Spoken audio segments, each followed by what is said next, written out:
우리가 주기도문을 통해서 하나님 사랑합니다, 하나님의 이름, 또 하나님의 나라, 하나님의 뜻이 이루어지기를 원하는 이 모든 내용은 하나님을 감동시키는 겁니다. 하나님을 사랑하는 거예요.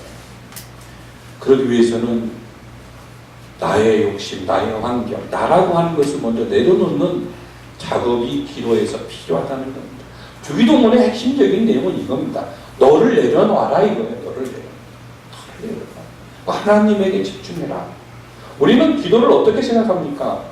내 욕망, 내 환경, 내가 하고 싶은 거, 내가 되고 싶은 거, 여기에 소원에만 관심이 있잖아요. 소원, 나의 소원에 굉장히 관심이 있잖아요. 그걸 이루기 위한 방편으로 기도를 생각하지 않습니까? 그런데 제자들에게 그것이 기도의 순서가 아니라는 겁니다. 물론 그것도 기도예요. 그 다음 주에 우리가 살펴볼 일이에요. 그것도 기도가 아닌 건 아닙니다. 그렇지만 중요한 것은 하나님을 구하라는 겁니다.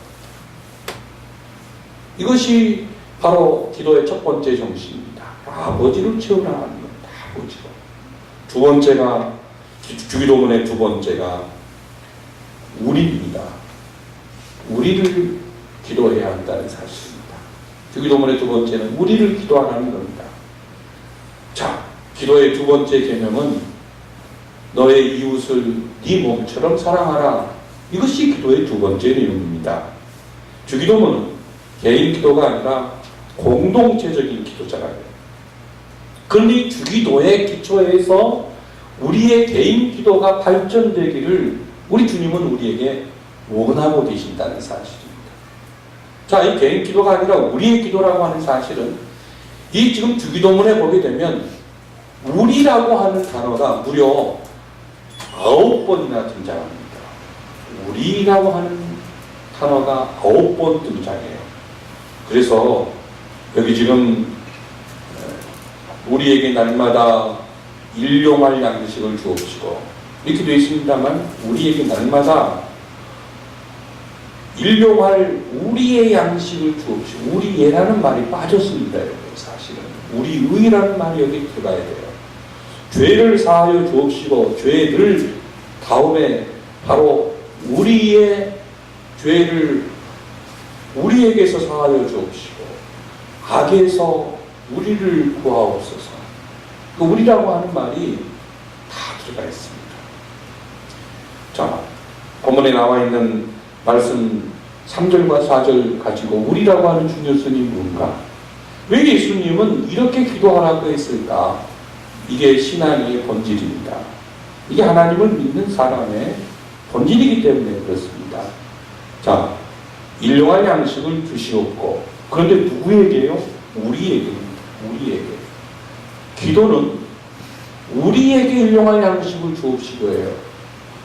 40년 동안 광야 생활에서 이스라엘 백성들에게 하신 하나님의 중요한 메시지가 뭐냐면 양식은 축적의 대상이 아닙니다. 여러분, 부요함은 세상의 부요함, 돈은 축적의 대상이 아닙니다. 꼭 기억하십시오. 이것이 신앙의 본질입니다. 어리석은 부자의 이야기가 이걸 가르쳐주고 있잖아요. 그렇다면 주신 그 부요함, 돈, 일용할 양식은 뭐냐? 바로 본문에 있는 말씀처럼 하나님이 주신 은혜의 선물인데 우리에게 필요한 겁니다. 우리 모두에게 필요한 겁니다.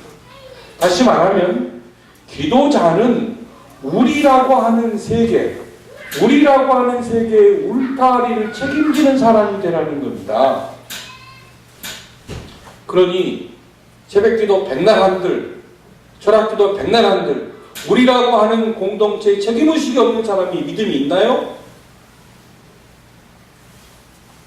우리라고 하는 삶의 책임의식을 갖고 기도하라는 겁니다.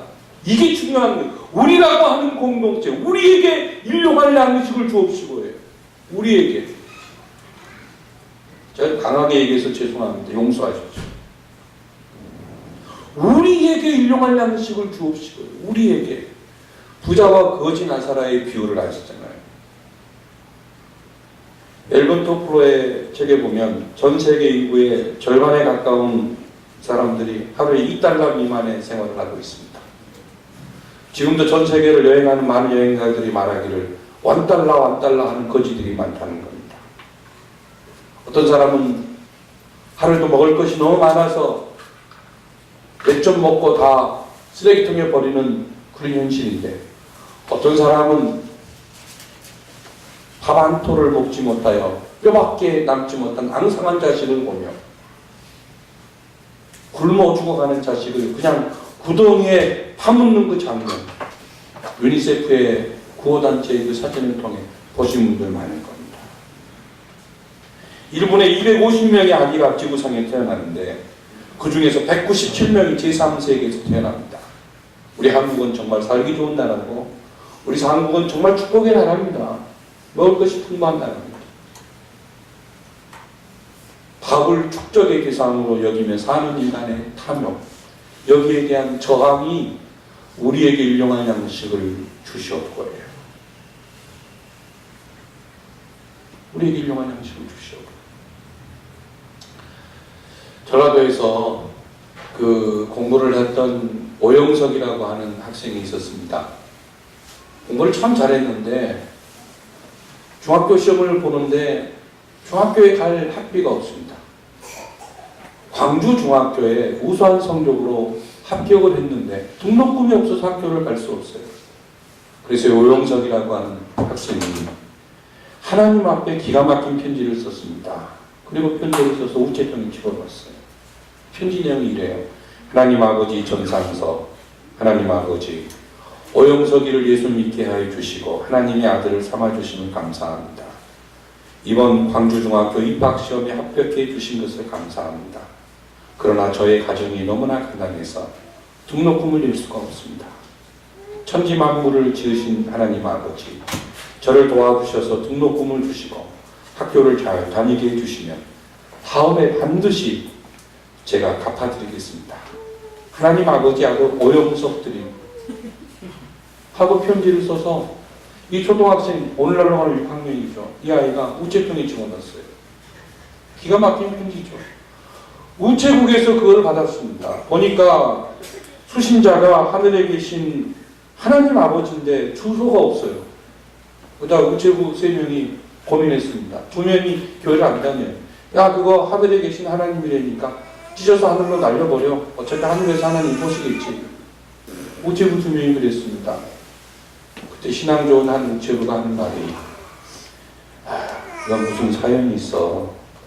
무슨 사연이 있으니까 우리 우체국 근방에 농촌 계몽운동을 하는 이준 목사님이라는 분이 계시니 우리 편지 이준 목사님한테 갖다 드리자. 그리고 그 우체부가 하늘에 계신 하나님 아버지라고 하는 주소 밑에다가 이렇게 썼어요.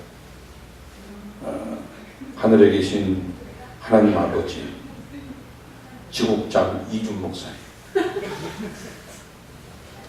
그리고 편지를 그 우체부가 그 교회에 갖다 줬습니다. 그리고 한참 시간이 지나서 이 오영석이라고 하는 학생한테 하늘에 계신 하나님 아버지, 지국장 이준 목사님한테 편지가 왔어요. 하나님 아버지의 아들 오영석에게 너의 편지를 하나님 아버지께서 받으시고 내게 다시 보내주셨다. 그리고 내게 말씀하시기를 너를 도와주라고 말씀하셨다. 염려하지 말고 기다려라.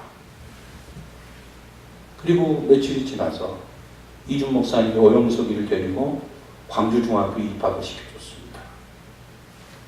공부를 참 잘했습니다. 그래서 나중에 광주중학교를 졸업하고 선교사들과 독지가들의 도움을 받아서 스위스 바젤 대학까지 유학을 가게 됩니다. 그 바젤 대학에서 조직신학을 전공하고 한국에 돌아와서 신학대학교 교수가 되고 대학교 총장까지 했는데 그것이 수원에 있는 한신대학교입니다. 한신대학교 총장을 했던 오영석 목사의 실제 이야기입니다. 저는 이 이야기를 통해서 우리에게 일용할 양식을 주옵시고라고 하는 비밀을 저와 여러분이 다 아시면 좋겠어요. 그리고 정말 우리에게 일용할 양식을 주옵시고라고 하는 이 비밀은 하나님은 나만 잘 먹고 잘 살라고 이 땅에 보내신 것도 아니고 나만 호의호식하고 살라고 하나님은 나에게 복을 주신 것이 아니라는 사실을 인정하고 예수 믿는 것이 중요합니다. 우리에게 일용할 양식을 주옵시고. 오늘 우리가 수는 얼마 되지 않습니다만 정말 이런 꿈을 가지고 신앙생활 하십시오. 그리고 나 때문에 누군가가 일용할 양식을 먹고 생존하고 그리고 나보다 더 많은 일용할 양식을 다른 사람에게 줄 수 있는 사람이 될 수 있다면 얼마나 대단한 일입니까? 저는 이준 목사님 그 이야기, 오영성 목사님, 하지만 이름 없는 그 우체국, 그분의 한 번의 결정이 바로 하늘로 그냥 날아가 버릴 수 있는 종이족지 한 장이었지만 하늘 지국장 이준 목사 귀하 그 문구 하나, 그 문구 하나가 얼마나 정말 한국 신학계를 새롭게 한 중요한 인물을 낳게 하는 오영성 목사님 그 이후에 수많은 사람들에게 일용할 양식을 나눠주고 있습니다. 우리가 구해야 될 것은 우리의 죄를 사하여 준 것 같이 우리 죄를 용서해 달라는, 다시 말하면 우리가 시험에 들지 않게 해달라고 하는 기도입니다. 저와 여러분이 다른 사람을 비판하기는 참 쉽습니다. 저도 남을 비판하기를 참 좋아하는 기질이 제 속에 악한 본성 가운데 남아있는 사람 가운데 하나입니다. 저는 똑똑하니까 그렇지만 비판 능력도 없이 그런가 보다 하고 지나가는 사람도 세상에 참 많죠. 남을 비판한다. 똑똑하다고 죄송합니다. 교만을 떠나서 크게 원고에 없는 얘기를 해서 감정이 치우쳤습니다. 용서하십시오. 그러니까 누군가를 비판한다는 것은 사실 참 어찌 보게 되면 우리가 악한 본성을 가지고 있는 사람이 너무 쉬워요. 제 자신을 보더라도 그래요. 그 남을 용서한다는 것은 쉽지 않습니다. 너무 어렵습니다. 그런데 예수님은 제자들에게 우리가 다른 사람을 용서하는 사람이 되기를 기도하라.